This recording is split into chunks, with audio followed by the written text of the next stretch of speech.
We've been going to leagues. Everybody in this room, we've been traveling to go to leagues all over the place.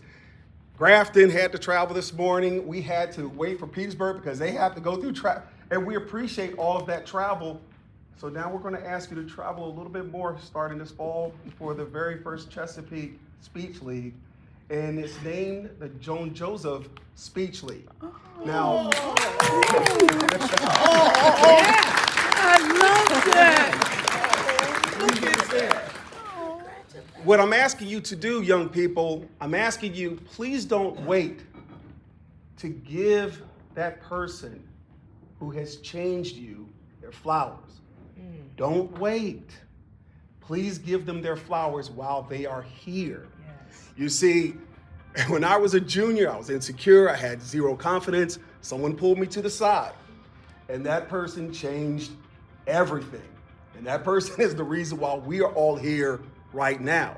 I'm going to ask her to stand. I'm going to ask you to just give me just 5 seconds of applause for the person who changed me. And that was Miss Joseph. Joan Joseph is here with us. Miss Joseph, would you please stand for us?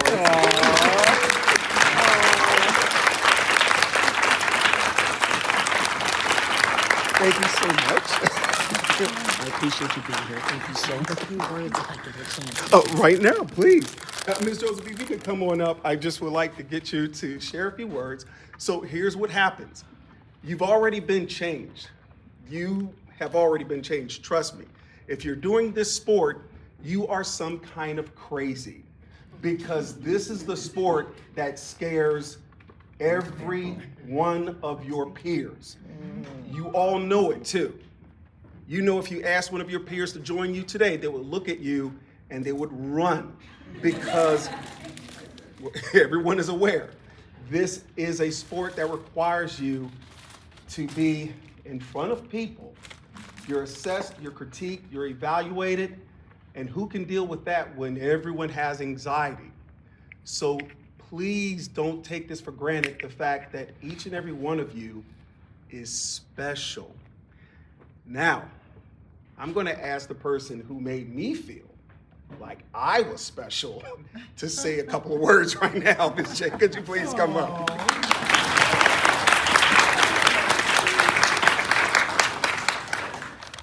Good afternoon, everyone.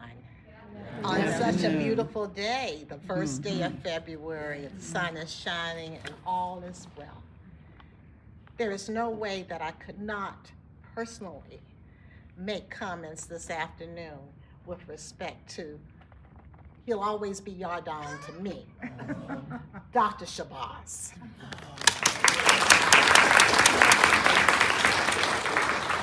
I just need to give you just a little bit of background. In 1990, January 19th, 1990, I became very, very ill, as unto death. However, you see, everything changed in my favor. I was out from teaching for about 3 or 4 weeks. And when I did come back, at that time I was teaching at Oscar Smith High School, directing forensics. Oscar Smith in the house. Yeah. And because I had been out, I had not had the time to build up a team, and the regional tournament was coming up. Yardan was in my third bell English class. When the bell rang for them to change classes, I pulled him aside.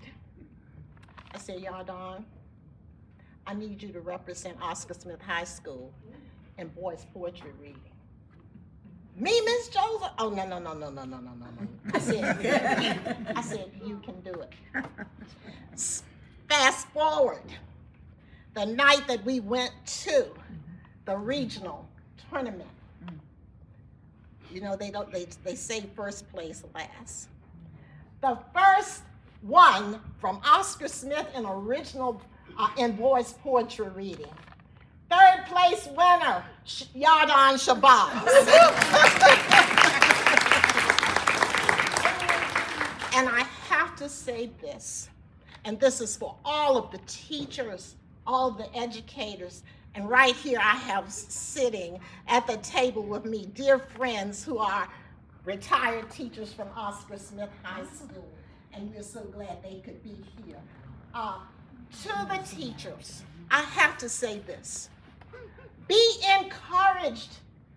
I would never, it's just been in recent years that I heard from Yardan to even hear the impact that I had on his life.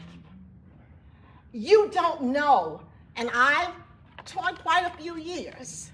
I retired in 2002 with 32 years of teaching, and I want to tell you, during the course of that, the thousands of students I taught, not only has he went on to major in English. You don't get a whole lot of your English students to major in English.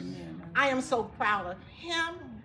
I am so proud of all who participate, the coaches, and what you do. And I have to say this to the students.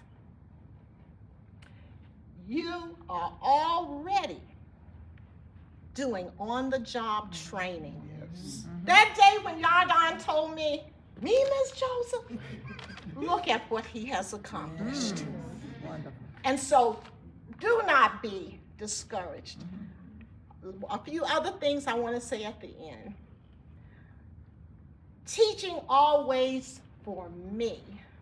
I did not go to work. Teaching was something that was a part of me, just like being a mother. This is my daughter right here, Julian, graduate of Oscar. Teaching was something that I was born to do. And there is no job, I would say, that is more noble, teachers, coaches, because many times we are certainly having more deliberate time with a child than the parents do. That's right. And I am so humbled, so grateful that when I think of Yardan now, and I know there are so many other students, over the thousands of students that I taught, it's just that it is fate that he is such an excellent reminder of the noble profession of education. I do also want to recognize my brother here, who is here today. He is a graduate of Chesapeake Public Schools. You're here. We both graduated from Crestwood High School. I don't want to take too long, but I just want to say this. For me today, this has come full circle. My first year of teaching, guess where it was? Not Oscar Smith. Crestwood. Indian River. Oh. 1970.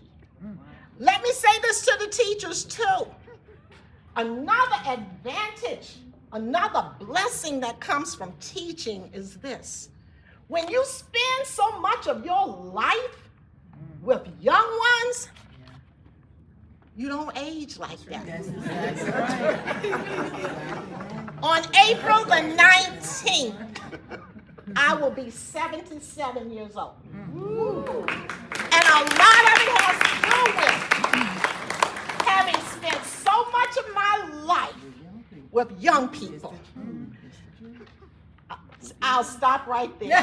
Look, you just call this I'm representing original oratory. Have a good day.